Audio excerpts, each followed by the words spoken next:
Bismillahirrahmanirrahim. Assalamualaikum warahmatullahi ta'ala wabarakatuh. Bagaimana kabarnya anak-anak hari ini? Sehat?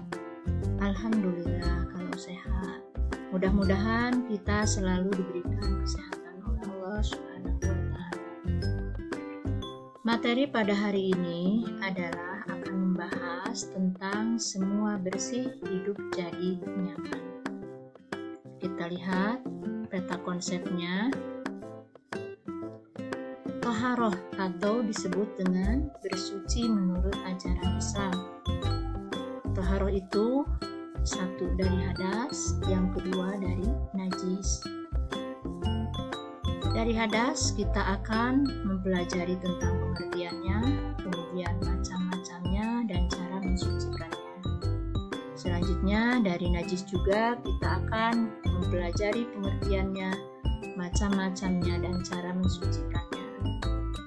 Selanjutnya kita akan mempelajari tentang hikmah taharoh, dan terakhir kita akan melihat deskripsi contoh bersuci dari hadas kecil dan hadas besar.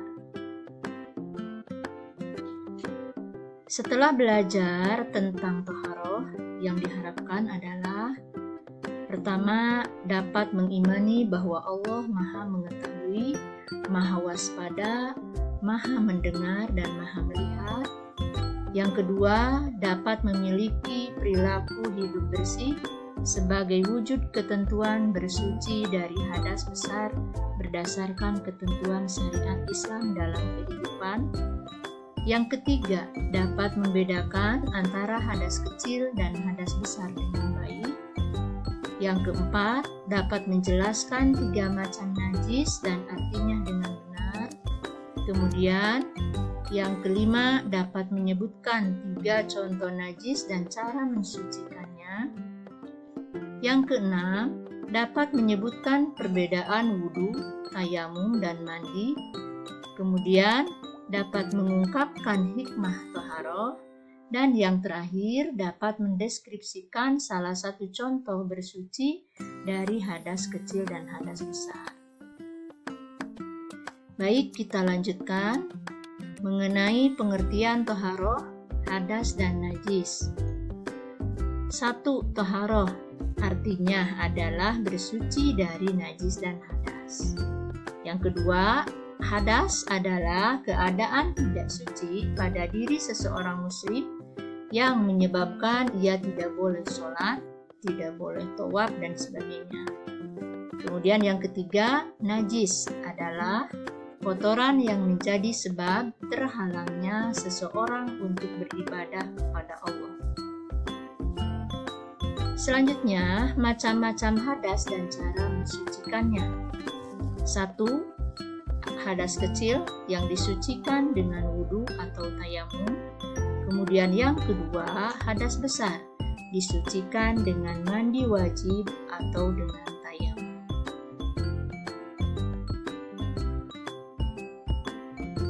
Kemudian, macam-macam najis dan cara mensucikannya. Di sini ibu akan menayangkan video. Silahkan kalian simak, mudah-mudahan kalian menjadi paham tentang macam-macam najis, artinya dan cara mensucikannya. Simak ya dengan baik.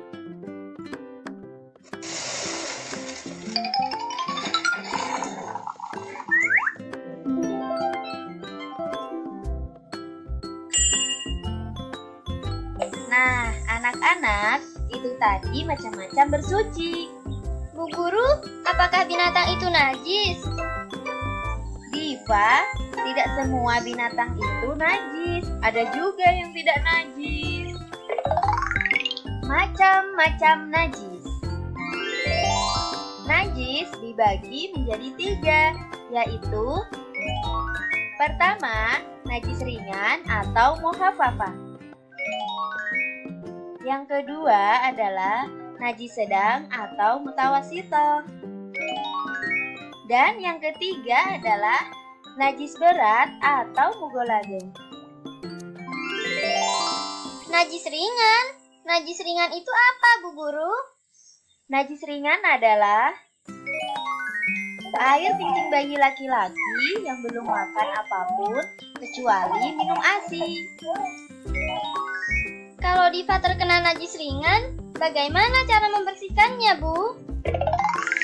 Caranya mudah sekali. Percikan saja air secukupnya ke tempat yang terkena najis ringan. Kalau najis berat itu apa, Bu Guru? Najis berat adalah bangkai binatang dan air liur anjing. Oh, ternyata air liur anjing itu najis ya? Iya, Diva. Nah, cara membersihkan najis berat adalah dengan mencucinya sebanyak 7 kali. Pertama mencuci, gunakan campuran air dan tanah atau pasir. Dan selanjutnya menggunakan air bersih. Nah, kalau najis sedang adalah najis yang tidak termasuk pada najis ringan dan najis berat, seperti kotoran manusia, kotoran hewan, dan lain-lain. Cara membersihkan najis sedang mudah sekali. Benda yang terkena najis sedang dicuci sampai bersih, hingga bau, rasa, dan warna najis yang melekat hilang.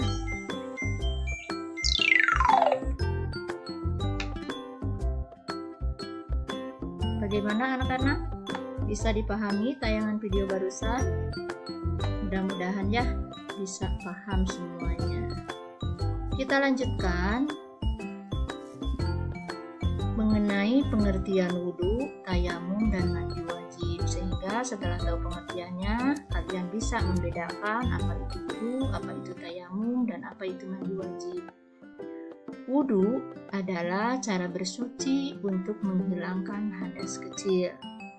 Kemudian, tayamum adalah sebagai pengganti wudhu untuk orang yang tidak bisa memakai air karena beberapa udzur.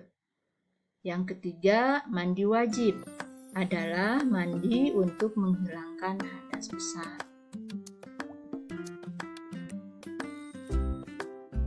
Hikmah yang dapat kita ambil dari taharah itu adalah 1. Akan terhindar dari segala macam penyakit. Yang kedua, yang selalu menjaga wudhu akan bersinar wajahnya kelak saat dibangkitkan dari kubur. Yang ketiga, sebagai sarana untuk lebih mendekatkan diri kepada Allah. Yang keempat, menegaskan bahwa kebersihan sebagian dari iman dan kebersihan pangkal kesehatan. Dan yang terakhir adalah kebersihan akan membuat hidup kita menjadi lebih nyaman. Selanjutnya kita akan melihat deskripsi cara mensucikan hadas kecil dan hadas besar. Tadi hadas kecil disucikan yaitu dengan cara berwudu atau tayamum. Nah, ini prakteknya tata cara berwudu dari mulai sunat-sunat sebelum melaksanakan wudu, kemudian rukun wudunya, kemudian sampai yang sunat setelah melakukan wudu. Nah, apabila berhalangan tidak bisa melaksanakan wudu, maka dilaksanakan dengan tayamum. Ini merupakan rukhsah ya. Ketika seseorang tidak bisa menggunakan air wudu, maka boleh dengan melaksanakan tayamum. Kemudian yang ketiga, cara mensucikan hadas besar itu diantaranya dengan mandi wajib. Ini ada cara urut-urutannya dari mulai sunat sebelum melaksanakan mandi wajib, kemudian dari melakukan rukunnya, dan yang terakhir sunat sesudahnya seperti apa. Di sini sudah dibahas ya urutan-urutannya, silakan nanti kalian telaah lebih baik lagi, lebih teliti lagi. Kita simpulkan dari materi hari ini tentang toharoh. Pertama, toharoh artinya bersuci baik dari hadas ataupun najis. Yang kedua, mensucikan hadas kecil yaitu dengan berwudu atau tayamum. Yang ketiga, mensucikan hadas besar dengan mandi wajib atau tayamum. Kemudian, mensucikan najis itu tergantung dari jenis najis itu sendiri.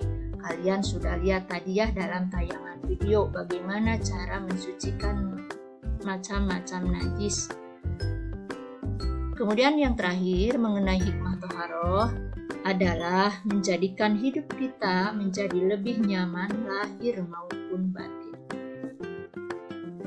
Itulah materi hari ini, mudah-mudahan walaupun singkat tapi bermanfaat dan barokah.